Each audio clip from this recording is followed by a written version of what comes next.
Hi guys, so I wanted to do a video on all things hair and like run you through basically from showering to doing my hair, all the steps, all the things I use, all the products I used, and I don't know, I thought this would be like a useful video, so I hope you guys like it. So first things first, I have like dark brown hair, so I get highlights. I'll link who does my highlights and my haircut because I know you guys are always asking me. Ryan and Melissa, they're the best. Highly recommend. I have dark ass hair, guys, so you bet the bleaching and getting highlights all the time, my hair, if I don't take care of it, will just be like a fried hot mess. I love myself blonde, so I need to figure out how to take care of it. I always try to put a mask in my hair, like a minimum of 1 time a week, maybe twice a week. This is the new one from Olaplex. This is the one where you can put it on your dry hair. I believe the other one, you can't do that. So a lot of times if it's my last day of my hair, like I really need to shower, I will actually use a hair mask to like slick my hair back and like wear it in a ponytail or a bun and be chilling with a mask in my hair for like a full day. I'm a big fan of Olaplex. Every time I see anyone for my hair, they always recommend using it, so I feel like it has to be good. So I use the shampoo and conditioner from Olaplex. I love it. I feel like it makes my hair nice and shiny and healthy and all the things. Kerastase has a lot of really great masks.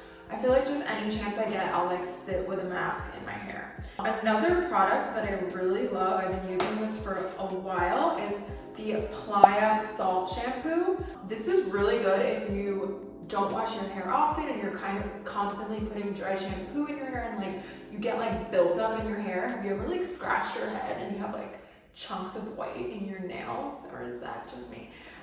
So this stuff smells so freaking good. It has like a cooling effect. It really helps release all of the buildup while also nourishing your scalp. So it's like kind of like a scrub rinse, but you don't use this that often, like max 1 time a week. I'm curious to know if you guys have another rec for something that you use to like clean and clear out buildup on your scalp. I really like this, but I haven't tried that many other ones, and the smell of this is heaven. And then in the shower, when I have the conditioner in my hair, I always use one of these guys, and I kind of like scratch my head and like brush out my hair so that the conditioner is really like going through all of my hair.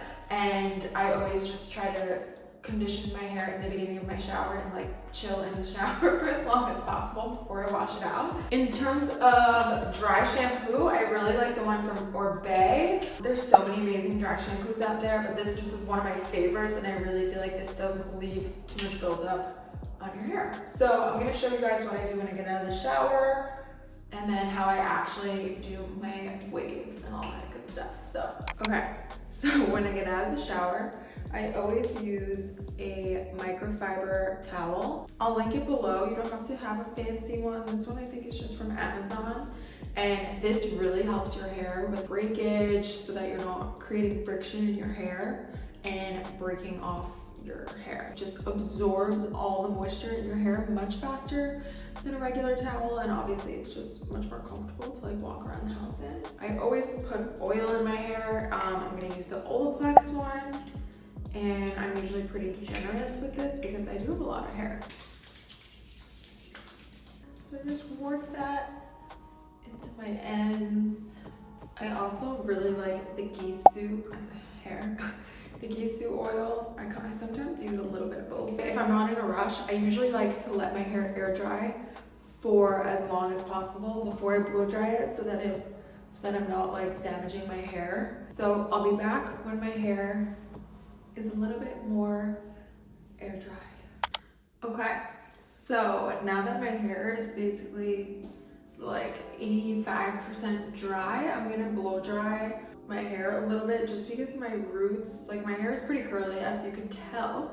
So I like the roots to be a little bit straighter so that when I like blow it out and use the Dyson, it looks just a little smoother.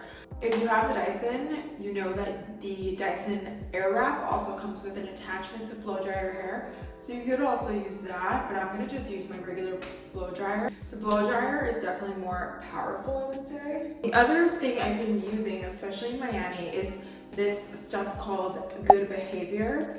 I'll link it below, and this is basically a spirulina protein smoothing spray, a keratin-like treatment in a can, 24-hour frizz control and heat protection. So it's like a frizz spray and a heat protection spray all in one, and I just feel like I noticed such a difference with my hair being able to blow out smoother when I'm using this.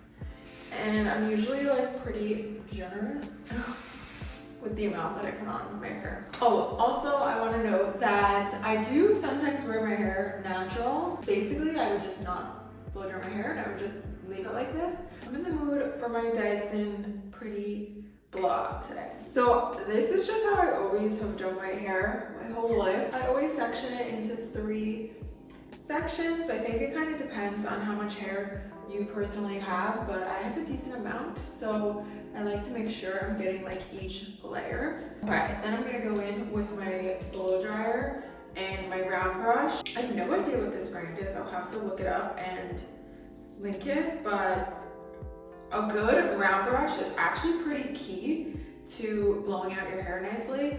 And I splurged on this like 10 years ago, and I remember being like, oh my god, I just spent $50 on a freaking hairbrush. But 10 years later, I still have it and I still use it every day. So I feel like it's a good investment. I'm really concentrating on like blowing out my roots, like straightening out my roots.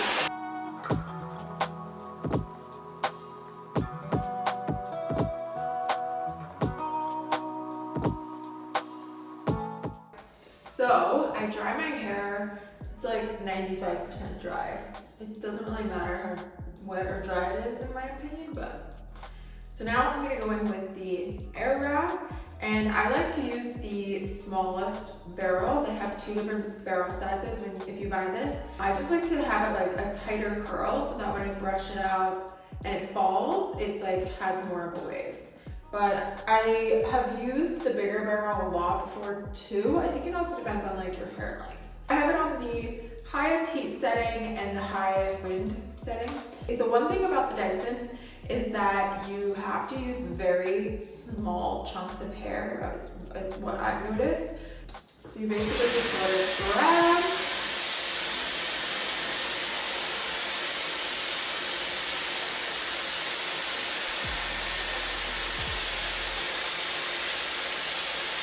And then I turn it off, and then it's like this tight wound curl, but once it falls, it's gonna look much different. And I like to, you want to make sure the arrows are going away from your face. So I split my hair down the middle and do one side and one side with the different barrels.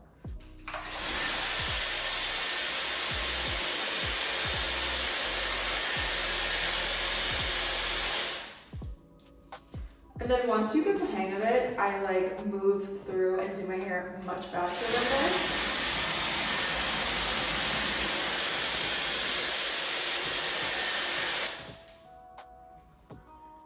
And I don't usually go over any pieces twice. Like once it's curled, it's good to go. So that's why I feel like it helps with not damaging your hair as much, because it's not like a straightener where you're like going over and over again. This is much healthier for your hair. I switch the barrels, and then I'm gonna use for the other side.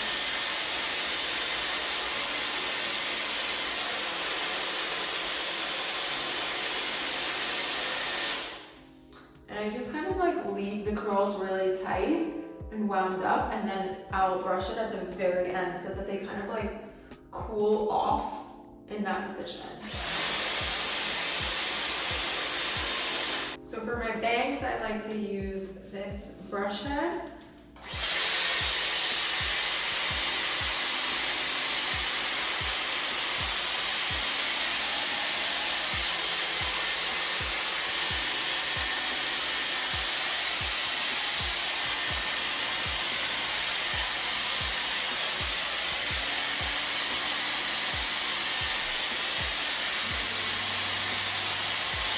and then I'll go back in with the smaller barrel to kind of like flip it away from my face.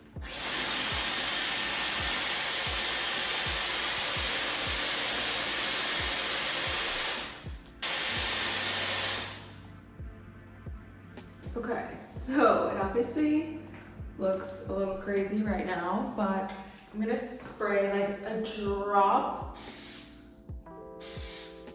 of hairspray before I brush it out. And then I'm gonna just use a wide tooth comb.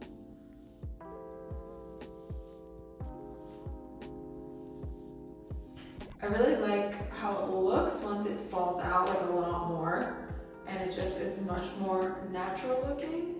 So that's the reason why I like the curls to be tight in the beginning, because give this like 10 minutes and it's gonna fall. So this is it now. It's still a little tight for my liking. I feel like I want it to fall a little bit more, and it definitely will. All right, I'm gonna give it like 10 minutes and then I'll show you guys what it looks like. Okay, so I wanted to show you guys my hair after it's fallen a little bit. It will continue to fall and not look as like try hard. I like that it looks a little looser, but yeah, that's the finished product. And I also wanted to note that sometimes if I'm in a rush, another way that I do my hair is with a straightener. And I love this one because it's like curved on the ends. So I kind of just straighten my hair and then just like flick at the wrist and curl the ends. But I've really noticed a difference with the Dyson. Like I feel like your hair just stays in this style for days. And I really feel like it doesn't damage your hair as much. And I think it just gives you that like really gorgeous blowout look at home. It might be intimidating looks like it's intimidating to use, but it's really not. I think you get the hang of it, you figure out how to do it your own way. And I think that's it. I really highly suggest it. Obviously it's expensive. Like hair tools I end up having and keeping for like 10 years if they don't break. So I think it's worth the money. A blowout at a salon is like $80. So if you can give yourself a blowout all the time, I think it's worth it. So I hope you guys found this useful. Let me know any questions. I'll be happy to answer in the comments. And thank you guys for watching. And that's it. See you next time.